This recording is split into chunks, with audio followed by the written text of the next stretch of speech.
जय हिंद दोस्तों, super concept classes पर आपका स्वागत है। आज का वीडियो 12th क्लास के स्टूडेंट के लिए दोस्तों ये आप लोग का तीसरा चैप्टर है। इससे पहले आप लोग का 2 चैप्टर कंप्लीट हो गया है। आप लोग उस वीडियो को देख लीजिए। और आप लोग का ये तैयारी चल रहा है अर्धवार्षिक एग्जाम के लिए, साथ ही आप लोग का फाइनल एग्जाम के लिए भी बहुत ही इंपॉर्टेंट है।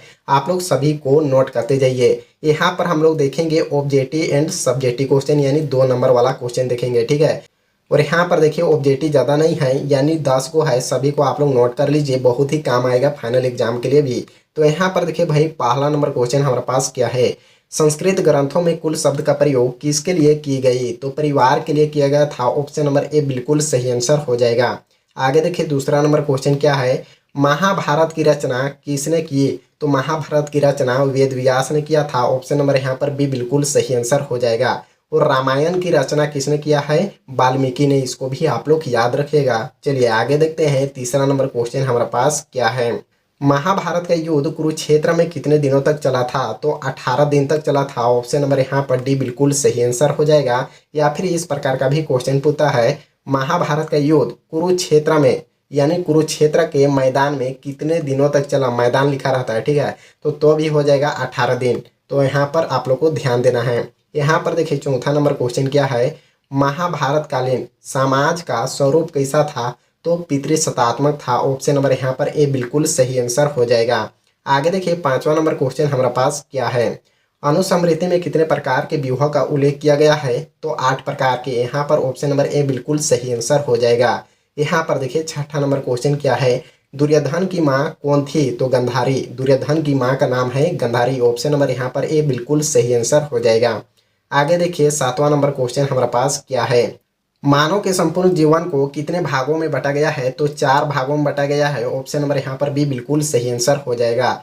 यहाँ पर देखिए आठवां नंबर क्वेश्चन क्या है। महाभारत की रचना किस भाषा में हुई थी? तो संस्कृत भाषा में लिखा गया था। ऑप्शन नंबर यहाँ पर ए बिल्कुल सही आंसर हो जाएगा। चलिए आगे देखते हैं, 9 नंबर क्वेश्चन हमारा पास क्या है। पुराणों की संख्या कितनी है? तो 18 है। ऑप्शन नंबर बी बिल्कुल सही आंसर हो जाएगा। यहाँ पर देखिए 10वां नंबर क्वेश्चन क्या है। महाभारत का फारसी अनुवादक का नाम क्या है? तो रजमनामा। ऑप्शन नंबर यहाँ पर ए बिल्कुल सही आंसर हो जाएगा।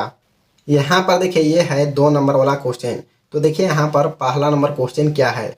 महाकाव्य से आप क्या समझते हैं? एक लंबी कविता है जिसमें किसी नायक अथवा राष्ट्र के जीवन एवं उपलब्धियों का विशद वर्णन हो, जैसे महाभारत। यानी महाभारत में बहुत सारे लोगों का जीवन के बारे में बताया गया है, बहुत सारी घटनाएं घटी है।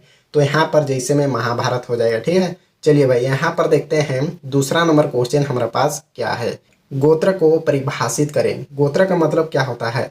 हर परिवार यानी हर भैयाद में एक गोत्र होता है। गोत्र से पता चलता है यानी वो संतान, यानी कौन सा पूर्वज का है, यही पता चलता है, ठीक है। तो यहाँ पर देखते हैं उत्तर क्या है। गोत्र प्राचीन मानव समाज द्वारा बनाए गए रीति रिवाज का हिस्सा है, जो यह निश्चित करता है कि एक व्यक्ति किस पूर्वज का संतान है। तो इसे पता चलता है, यानी गोत्र से पता चलता है वह व्यक्ति कौन सा पूर्वज का संतान है। इतना सा आप लोग को जानना है। चलिए भाई यहाँ पर देखते हैं तीसरा नंबर क्वेश्चन हमारे पास क्या है।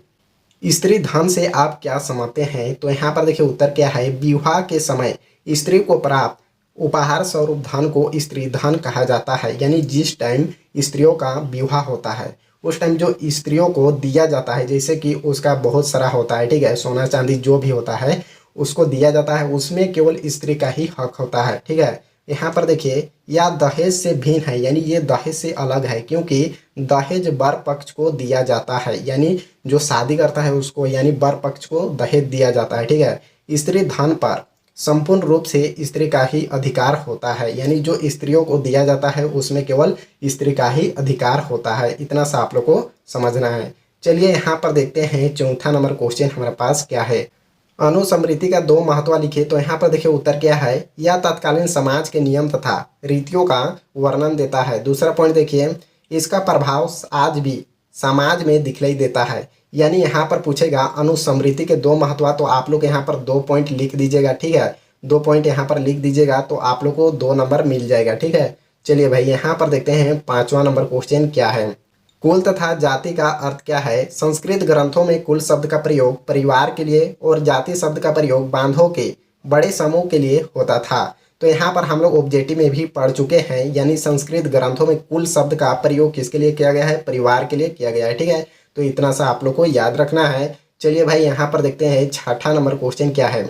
अंतर्विवाह से क्या तात्पर्य है। अंतर्विवाह में वैवाहिक संबंध समूह के माध्यम से होते हैं। यह समूह गोत्र, कुल अथवा जाति या फिर एक ही स्थान पर बसने वालों का हो सकता है। तो इतना सा आप लोग को याद रखना है। यहाँ पर देखिए 7वां नंबर क्वेश्चन क्या है।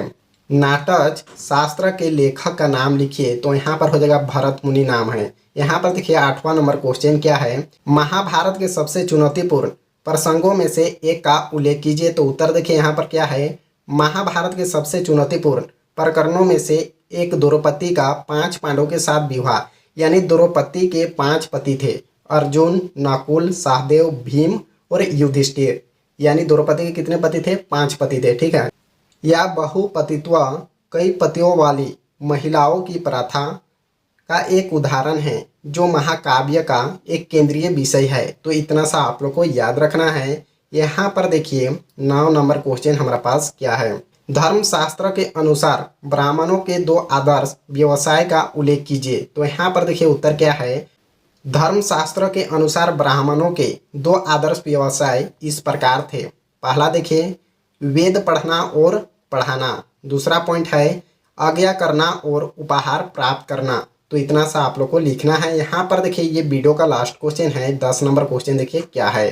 पंचम वेद की संज्ञा किसे दी गई है। तो महाभारत हो जाएगा, सही आंसर हो जाएगा महाभारत को। तो ये वीडियो को ज़्यादा से ज़्यादा अपने दोस्तों के पास शेयर करिए और चैनल पर नए हैं तो चैनल को भी सब्सक्राइब कर लीजिए। तो अगले वीडियो में मिलते हैं। जय हिंद, जय भारत।